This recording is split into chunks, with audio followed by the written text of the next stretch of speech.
Hi, Kudas. Welcome to Foreign Connect podcast. How are you doing today? I'm doing really, really well. And thank you so much for inviting me. It's an honor and a privilege to be on your podcast. Thank you very much. So let's jump, jump right on to the questions that I have. I'm very impressed by your what you've done already so far. So let me ask you, like, can you tell me your background a little bit and also all the businesses you're working on right now? Sure. So I've been an entrepreneur ever since I was young. I started my first business when I was 9 years old, when I Mm-hmm. was still in Africa. I was born in Harare, Zimbabwe. Mm-hmm. And what happened was I was actually um, going to ask my mom for uh, ice cream money. So it was a hot summer day in Zimbabwe, and I went and I asked her for $1 to buy ice cream, Mm-hmm. and she said no because I'd been naughty that day. Mm-hmm. So in my mind, I was like, hey, how can one person dictate my ice cream destiny? I mean, she had the power to decide that, because she didn't feel like she wanted to give me ice cream money, I wasn't having ice cream that day. So I wanted to change that because Right. I felt like I needed to be in control. If I wanted to have an ice cream, I should have an ice cream. Mm-hmm. So I saw that my neighbor's windows were dirty. So I took a bucket and my mother's cleaning supplies, and I went over to my neighbor and I asked if I could clean her windows. And she said, yeah. So I cleaned her windows and she gave me $5. And the next day when the ice cream truck came by, I bought my own ice cream with my own money. So that's how I got into entrepreneurship. And then when I came to America to study, I started my second business, which was a clothing line. So we made t-shirts, shorts, a whole bunch of stuff. And it was a social enterprise.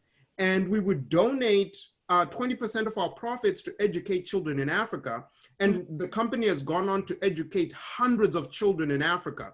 Mm-hmm. And then when I graduated, I got hired into a big Fortune 500 company, multi-billion dollar company. And my role within that business was to create new businesses. So think about it. That's all I did. I would think of ideas, come up with business plans, get the financing, and create businesses for this big conglomerate. I created 4 businesses while I was in that engine. One of the most successful ones was a meal delivery business. And we were able to grow it, scale it. It reached more than $20 million in revenue in less than 3 years. Wow. And so it was really quite successful. Mhm. And then having been in corporate America for more than 10 years, I decided it was time for a change. I was making millions of dollars for this big conglomerate, but deep inside I was not fulfilled. So an opportunity came by to start a cookie company with a social mission. So for every cookie that was sold, meals will be donated to feed people in need. And when I started looking into the opportunity, it was really attractive because I could really apply all of the skills that I've learned in building and creating businesses, but more importantly, in making an impact. And the business idea actually came from Tony Robbins. So Tony Robbins was the very first investor in the business. So he's a business partner in this project. Wow. So I then became That's the awesome. co-founder and chief marketing officer of a cookie company called Nunbelievable. Hmm. Wow, that's amazing. How did you get Tony to invest in that? That's super crazy. Well, it was actually Tony's idea, Oh, and really? they reached out to me, like Hmm. the group that was working on it. So when Tony came up with the idea, he reached out to a guy called Michael Loeb.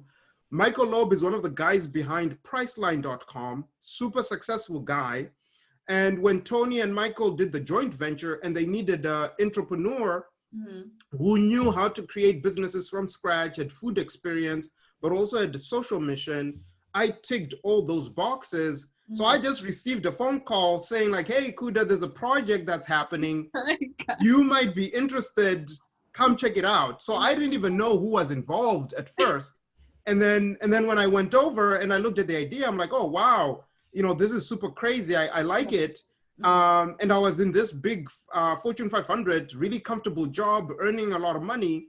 But I was like, you know what? It's time for me to really go out there and do something that makes a big difference. And, you know, while doing that, I also got connected to some of these influential people.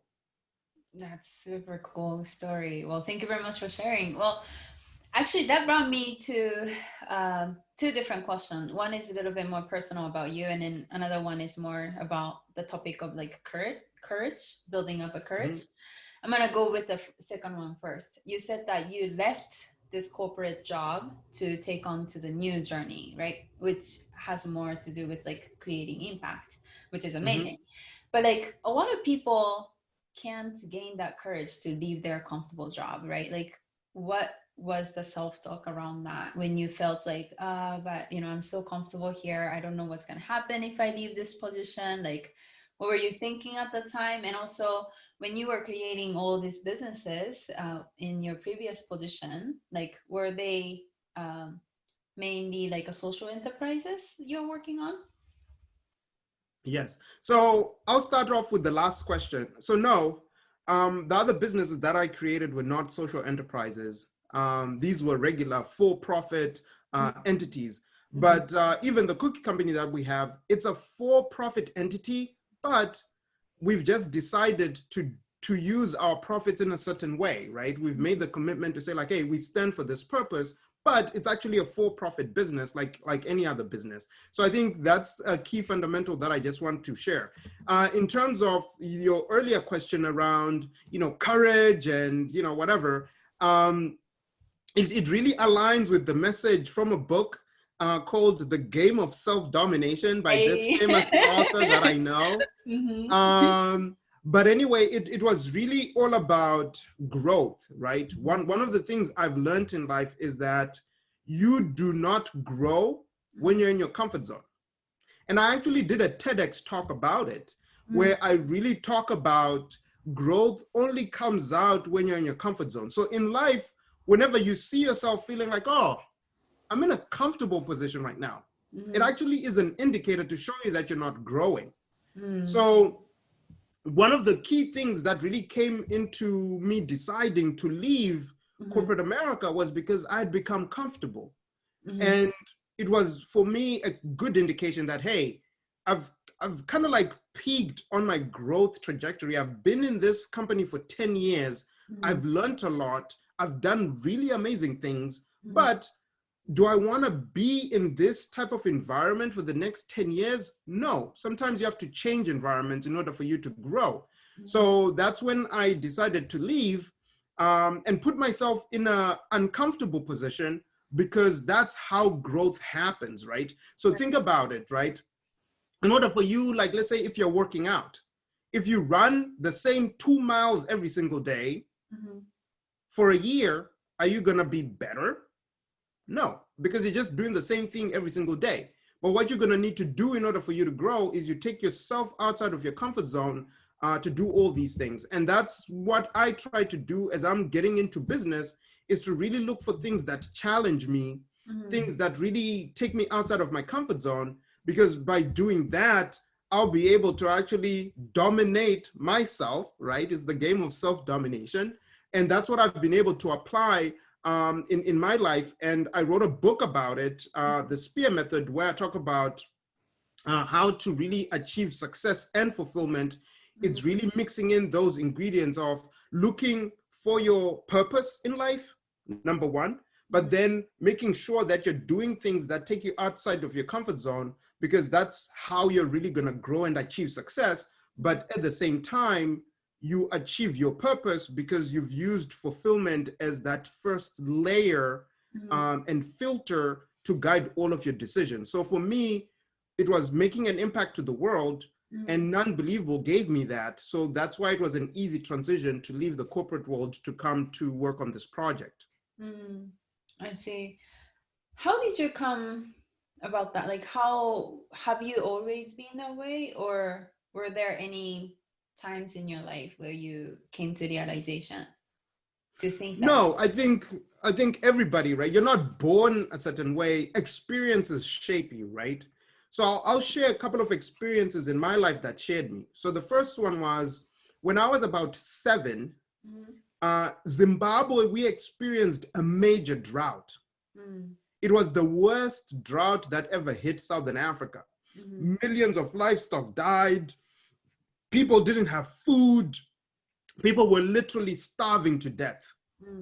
And with Nunbelievable, if you look at what we're doing, we're donating a meal for every cookie that we sell.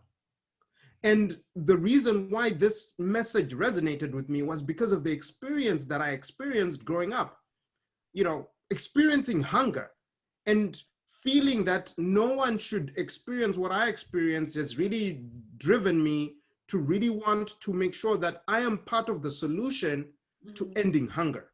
So that was the first experience. The second experience is that I met a young girl when I was about 10 years old, and she was also like the same age as I am. And I asked her a question. The question was, what do you want to be when you grow up? And she looked me straight in my eyes and she said, Kuda, my parents are dead. I don't go to school. I'm just waiting to die. So in that moment, I quickly realized that dreams are the fuel that enable you to achieve great things. And having that ability to dream is super important for anyone.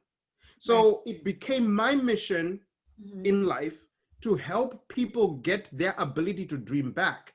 So that's why with my other entity, This Is My Era, we have a social mission centered around education, because we've gone on the realization through that experience that when people get an education, now you can dream to become the doctor. Now you can dream to become that entrepreneur. Now you can dream to change the world in ways that if you didn't have that in education, you don't have the confidence or even the ability to dream to do these amazing things.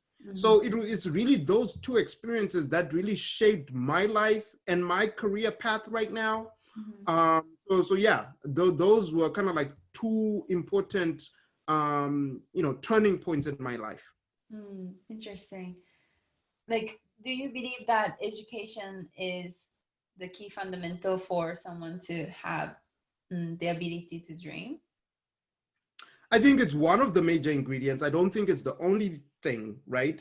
Can I tell you a story of what I usually talk about? Sure. So it comes down to my mission with Life Up Education TV. I came to the realization that there's no purpose in life. But that's not to say that I'm a macro thinker.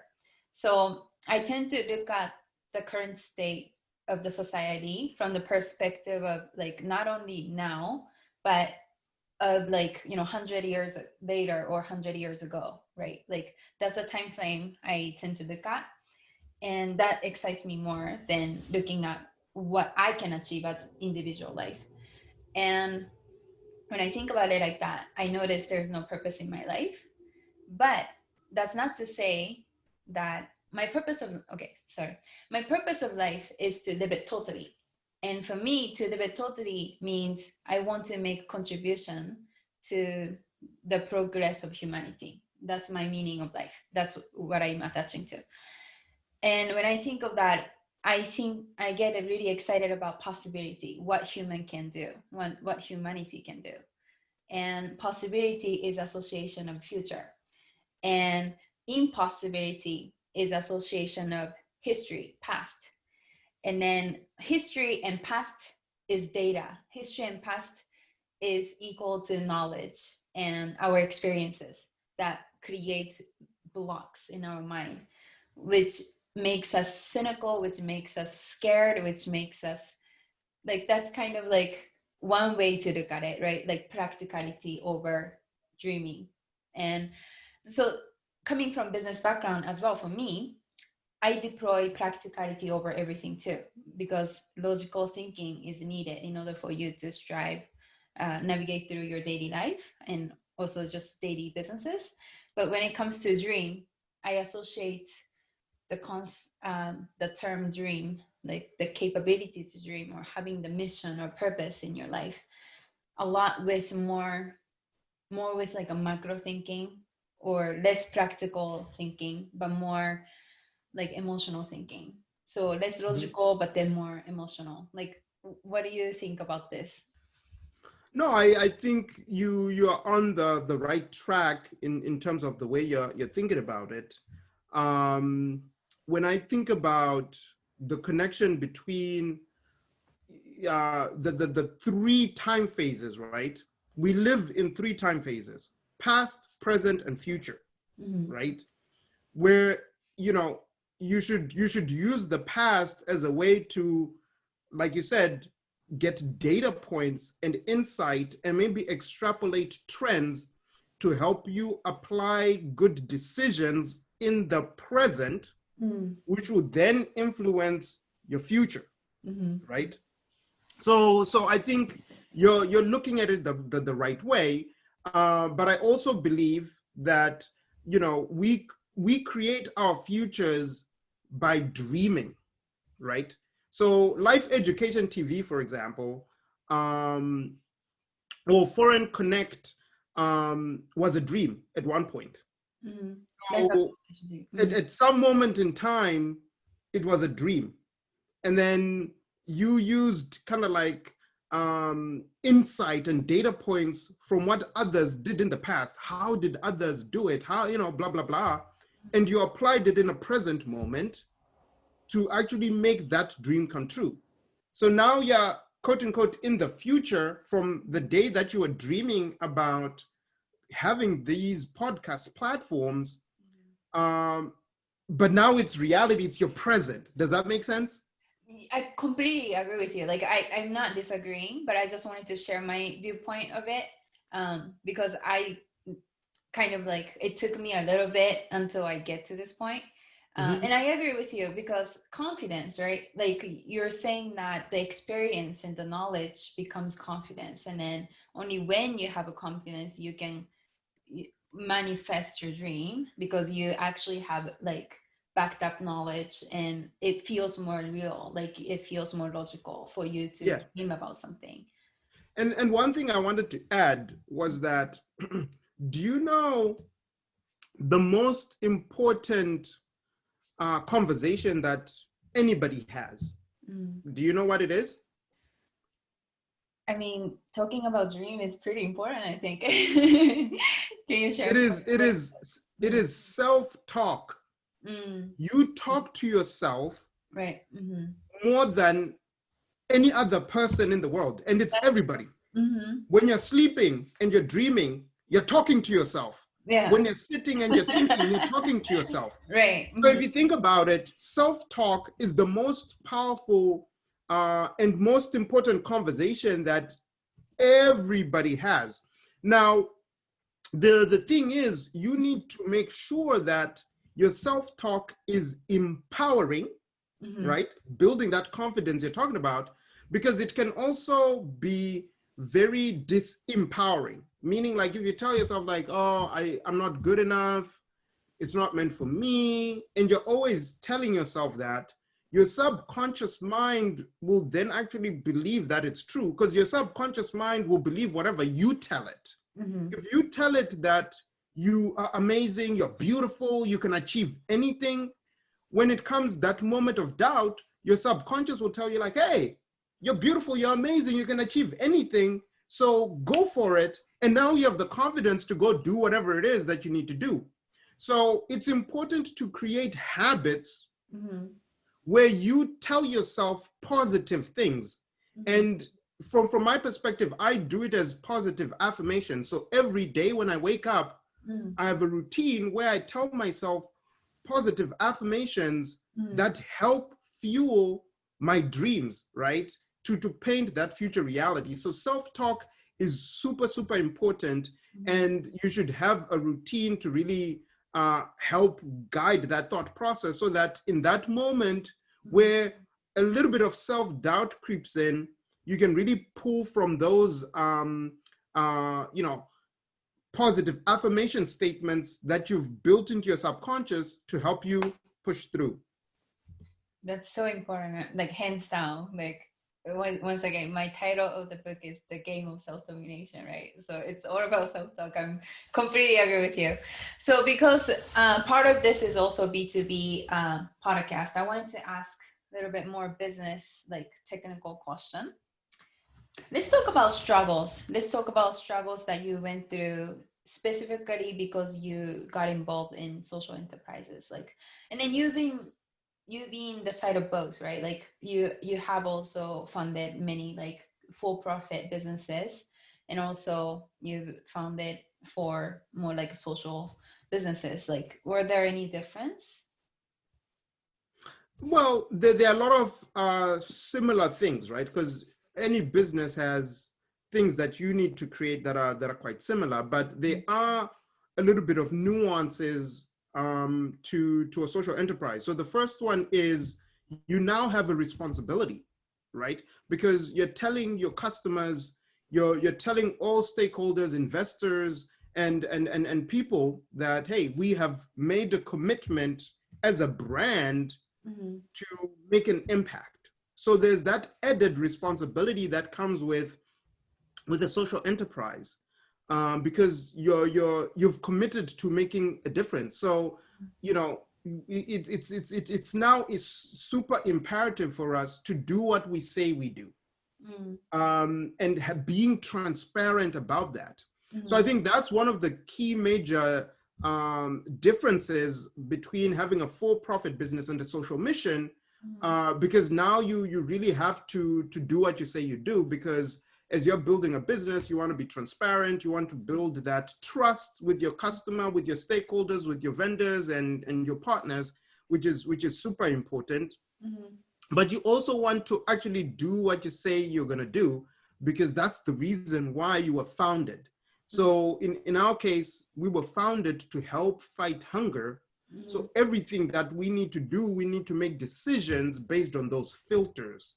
Like, if we do X, how does it help push and influence our agenda of making a social impact in the world?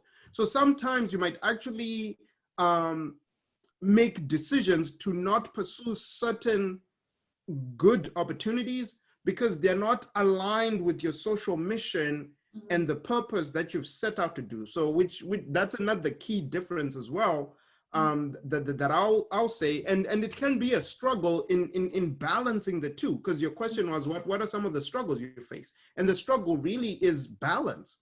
Like, how do you balance um, driving the profitability agenda Yeah. with the mission? Mm-hmm. So to be able to really, like, balance the two, it's a struggle, but it's doable. And there are case studies of companies that have been able to do it with great success. Warby Parker is a good example, where they have the buy one give one model for eyewear. So you buy their eyewear, they get to donate. They've actually been able to surpass the $1 billion valuation mark. So you can actually do it with social enterprises. Tom's Shoes is another great example, as well as Bomber Socks. So the blueprint is there, Mm-hmm. and they've also faced those struggles as well, but they've been able to find and navigate their way out. So I think that would be the key struggle that I'll say, having been on both sides of the coin. It's really finding that balance where you really balance the unit economics with profitability while you're also making an impact. Interesting. Like, were the process any difference between starting up like for-profit business versus social enterprise business when you Not start? really in terms of formation, right? It's the same type of paperwork. It's the same, corp dev and thinking. I think the biggest difference really is the business model, right? Because now you really need to think about, how are we going to price it? Because now you need to make sure, as you're coming up with your pricing, Mm-hmm. you are healthy in terms of profitability, Right. while also taking into account Mm-hmm. whatever you're going to donate as part of your profits. So that's one of the key things we spent a lot of time thinking about, and it's influenced the impact partners and nonprofit organizations that we work with, because they need to fit into that model. So I think that was kind of like one of the key differences in the process and really working with the right partners, and also making sure that your unit economics, make sense, are the key differences really. Mm. Can you go for higher pricing because of the mission? Like, is that how you price usually? There's research Yeah. that actually shows that, and this is US customers, so I'm not really sure how it applies globally, that US customers are willing to actually pay a premium for a brand that has a purpose. So yes, research has shown that customers are willing to pay a little bit more for brands that stand for something than just any brand. So so it's definitely possible for us to compete based on price. I see. So I have two more questions. The first one is actually, it's gonna be more personal question from now on. And what I want to ask, the first is, you shared me your background earlier, right? And there's something I wanted to ask you is I often tell people that advantage of not having anything is not having anything, right? That's what I tell people. And what do you think about that? I think it's an interesting question, but what I would say is that when you don't have anything, it actually means that you have nothing to lose. So there's actually an advantage there, because a lot of people get stuck on, oh, I'm gonna lose this, right? And that fear of losing something can actually restrict them from doing amazing things. But if you don't have anything to lose, it only means that upward is the only way you can go. You're free. You don't have anything weighing you down or any attachments that might, let fear creep in and affect your decision-making mechanism. So I actually like that quote of having that mindset of like, hey, I don't have anything. So that's actually an advantage, meaning that you have nothing to lose. So anything that you do is going to be a win. Do you think that, like, obviously, you didn't grow up in USA, for example, right? And then also you've also experienced hunger, and you have set of experience that a lot of people who grew up in the States didn't get to experience. Do you think that definitely became your advantage? Like, was there a role? Your background. I wouldn't use the word advantage, so to say, but I think it has helped me bring diversity, a diverse way of thinking to the table. And it's a unique way of thinking that mixed up with other people from other cultures and other experiences, you now have a very comprehensive look. So, for example, you grew up, in Japan, and your experience. So imagine you then working with someone who grew up in Africa, and someone who grew up in Europe, and someone who grew up in America. Now, having the best of all the worlds, it actually makes the team stronger. So what I can share is I do bring a unique perspective to the table. And I also do value that my perspective alone is not the best, right? But it's different. And I think that you should appreciate that. And then other people also bring unique experiences to the table. So I think we all need to be open-minded about learning from each other, but also bringing our experiences, and things that are unique about us to the table. What I've found sometimes is that people who come from different cultures, and when they come to an America, like to a place like America, for example, they then tend to not want to bring those unique experiences and things that they learned that a lot of the Americans didn't get to learn, and try to fit into kind of like the American context. So what you're actually doing there is you're doing a disservice, not to just yourself, but to the entire group, because now they get to miss out on the amazing perspective that you can bring to the table. So I do believe that everybody is unique and you have something to give and contribute, Mm-hmm. and you should not be afraid to bring that uniqueness, Mm-hmm. because it's only you who can bring it. So every day you need to show up and show your uniqueness, because that's how you add flavor and value to life. And as they say, variety is the spice of life. That's right. I completely agree with you. Like the innovation only happens when you can appreciate the differences, right? And for Yes. me, I guess I phrased my question slightly wrong way. Like I didn't intend to. I guess I'm gonna rephrase my question a little bit. And with what you said is amazing, right? I just wanted to slightly change my angle of the question. So when I said about advantage, right? Like not having anything is Mm-hmm. actually your advantage. We touched on like you have nothing to lose, right? Like that's a courage, that's an edge that you can gain from that state. But I want to talk about mental strength, right? Like, do you think that not having anything allows you to be stronger, or look at things from more like grounded and then perspective of gratitude? Like, do you believe that?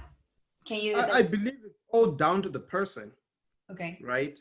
Mm-hmm. um Not all people who have nothing, you know, get to build that mental strength. Some people, it actually defeats them, because now they feel less confident and they feel like they're nothing, and it eats into their self-esteem and self-worth. I Mm-hmm. think it all comes down to the person, because there's some people who have it all, but they're miserable. They're miserable billionaires out there, miserable millionaires. Right. But there are also some people who are poor, but because of their mindset, they see things differently. So I think it all comes down to the individual and to the self-talk. Remember what we were talking about earlier around the story you're telling yourself, Mm-hmm. right? So if you tell yourself a good story, regardless of your external materialistic realities, right?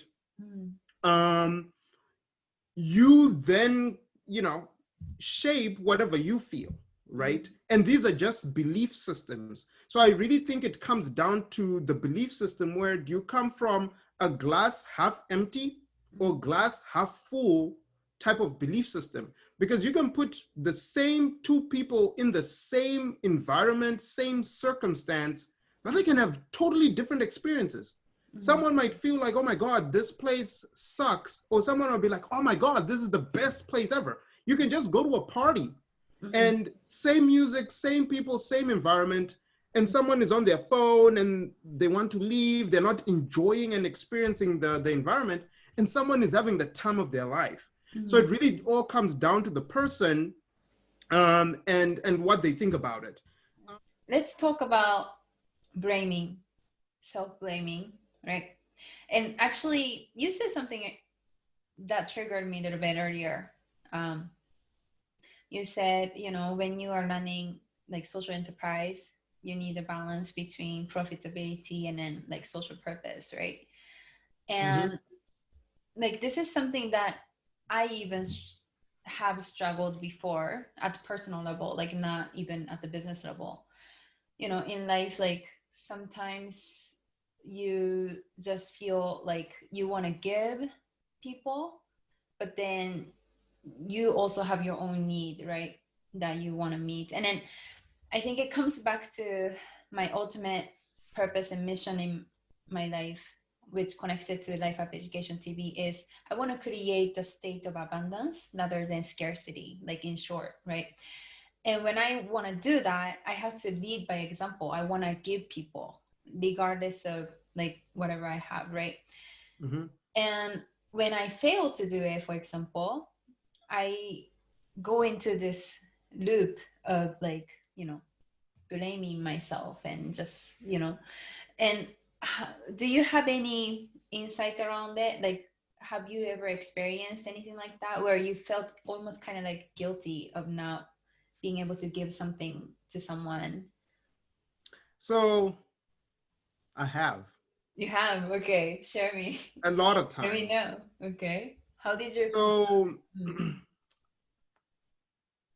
I came from a, lower middle class family. My parents couldn't afford the opportunity, like they couldn't afford to pay for my American education. Mm-hmm. So I had to get scholarships, right, in order for me to come to America. Mm-hmm. And when I came to America, one of the key things that I realized was that I wasn't the only one Mm-hmm. who wanted to come to America. There are millions of Africans, Asians, South Americans, like so many people from all over the world who want the opportunity to come to America to study. And I was one of the lucky few that were given that opportunity.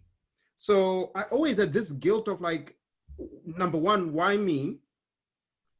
And what can I do to give back to others? Like I need to give back. And I felt like when I wasn't giving back, I was being quote unquote selfish. I'm not helping people. But I learned something. And I actually learned this as I was going through the pilot training, because I went to study aviation as well when I was in college. And I learned something during that time. And whenever you are on a plane, Mm-hmm. they always tell you, put the mask first on yourself Mm-hmm. before you put the mask on someone else. Yeah. Mm-hmm. Why do they do that? Because otherwise you die and then the other person will die. If you So it's important to focus on improving yourself and really building yourself, because the more and more you become, the more impact you can make. So sometimes we get into this whole rut where when we're growing, we then go like, oh, we need to give. Yes, it's important for you to give. And then you start giving and you stop focusing on your own personal growth, meaning that you can now only give 10%. But if you focused on also growing and growing and growing and becoming better and better and better, now you can even do more because you focused on your growth. So I think coming back to what I spoke about earlier, you now need to find the balance as to your own mechanism. And the other thing that I've also realized is that the more you also give, the more you also get, because it's just a law, a principle in life. So what I've kind of like come to the conclusion of is that I will do the best that I can to contribute and give and make a difference, but I will also make a double effort on growing, because the more I grow, the more I can give. I can mentor others. I can use my experiences and other things to actually make more impact in the world than if I had just stayed in this one place. So from my perspective, that's kind of like it. And then lastly, and I actually talk about it in my book, I learned a concept from a guy called Ron Cordes. He's the founder of the Kudas Foundation. And he basically said that life is in 3 stages. Stage number 1, learn. So you're learning, right? So the first third of your life, you're going to school, you're learning and whatnot. And then the second phase of your life is earn, when you're working and you're earning money. And then the last phase in life is return. So once you retire, you can actually return and make a difference and whatnot. So as you're going through the first and second phase, you need to be thinking about how you maximize learning and how you maximize earning. Because if you maximize those two during those 2 phases of your life, you can then maximize returning. So the challenge that a lot of people then do is they then try to maximize returning when they should be learning and earning. Right. So now you just really need to think about how you balance that, and you have an understanding of your phases in life. Because if, let's say, you're going to live up until you're 80, yes, you shouldn't wait until you're 80 to start giving back, right? But you can maximize your learning and earning phase so that by the time you stop, you now have more resources to give. Mm, and you're not earning as you were before. Now you can give your time, you can give your resources, and so forth and so forth. So that's the way I look at it. that's really beautiful. I feel like a lot of people don't even get there, like don't even get to think that way. Like there's three phases. I feel like people usually want to retire, but they don't connect that retirement with giving back. I think Hmm. very like self-driven. So it's beautiful that you have that concept. Well, Kuda, well, thank you very much for your time today. We got a lot of interesting insights, so I'm really excited to publish this episode. All right, cool. Thank you so much for having me. Yeah, thank you very much.